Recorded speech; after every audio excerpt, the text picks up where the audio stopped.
Today gamers, we're diving back in some Remnant 2, and what we're going to be looking at today is going to be the Dormant N'erudian Facility. You're going to want to go over to the world of N'erud, and I found the best bet was to start at the Forgotten Prison tile. From here you're going to journey your way out a little bit, and then you're going to be making your way around the outside world, and hopefully you'll be able to come across this dungeon. Now for me, this dungeon was a bit of a pain. It didn't seem to turn up quite as much as the others. It may have just been random luck, but because of that I've showed a bit of footage exactly how you get into here. Remember, it's going to be one of the instances that has the bug-like creatures in it, so before you enter the dungeon there should be a load of eggs outside. This means you're on the right track, but there are a few dungeons that can spawn with this, so it's not guaranteed to be the right one. However, hopefully you'll make it inside and you'll be at the Dormant N'erudian Facility. Once you are, you're going to make your way to the crystal and activate it for the checkpoint. Now this area has quite a lot of hidden content, and it's definitely worth knowing how to get hold of it. The first thing you're going to want to know is that there's going to be a door right at the very start. At the moment you will not be able to do anything with it, but later on we'll be coming back to it in order to grab some items out of there. After that you're just going to proceed forward and make it to the locked entrance. Once this entrance opens, that's when the timer is going to kick off for this facility, and you need to destroy all of the bugs within it in order to unlock a special trait. This can be a little bit hard as they're all over the place and sometimes you tend to miss them, so I'm going to show you a way that makes your life just a whole bunch easier. Remember, the map is slightly randomly generated, so yours may not be exactly the same as mine, but I'll show you what you're going to be looking out for.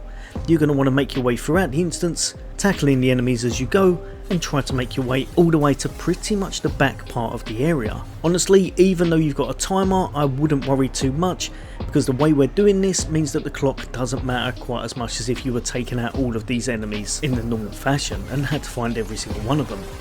We're going to be making things easier, so even if you're pausing for a little while and trying to work out where you are, you should be completely golden. I myself was with a friend having a little chat, not worrying too much, and we still made it with ease at the end.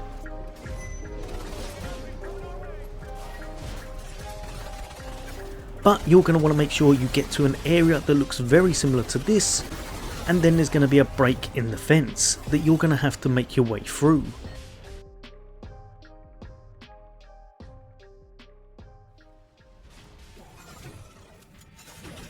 Once you find the gap in the fence, you're going to carefully make your way off onto this little ledge just here and then down below. At that point, just proceed the way I'm showing you here, taking out any of the enemies that you see.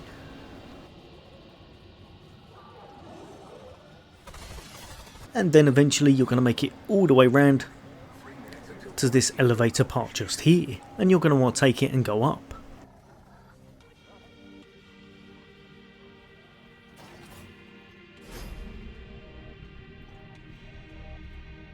Jump outside, and straight in front of you is going to be the next part you're going to want to get to. You're just going to run all the way through and then into this last staging area here.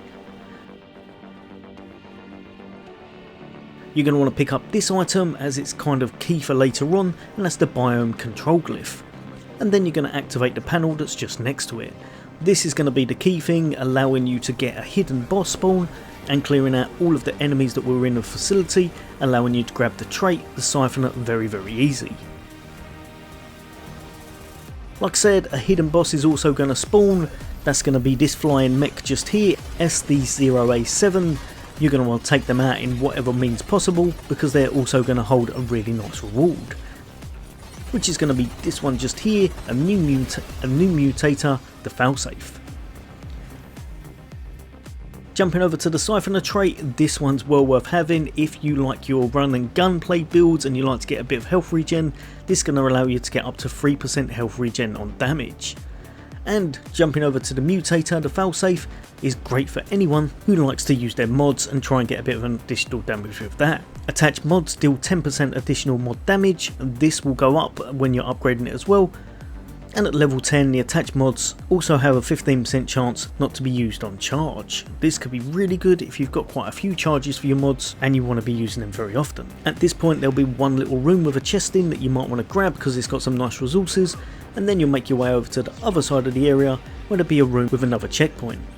This one you'll be using to travel all the way back to Ward 13, and then you're going to want to travel back to the same instance you were at, the Dormant N'erudian Facility, and at this stage we'll now be able to open that door that eluded us right at the start.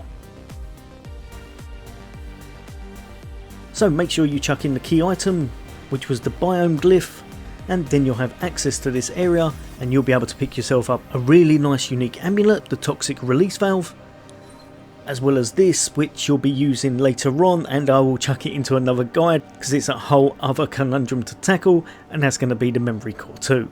But yeah, you grab yourself another quest item allowing you to get something nice further on, and you've got yourself the toxic release valve, which is really good for the area effect, acid damage, and adds to your corrosive builds. But yeah, hopefully that's helped a few of you guys and girls out. There'll be a lot more Remnant content from me. As always, take care. I'll see you all on the next day.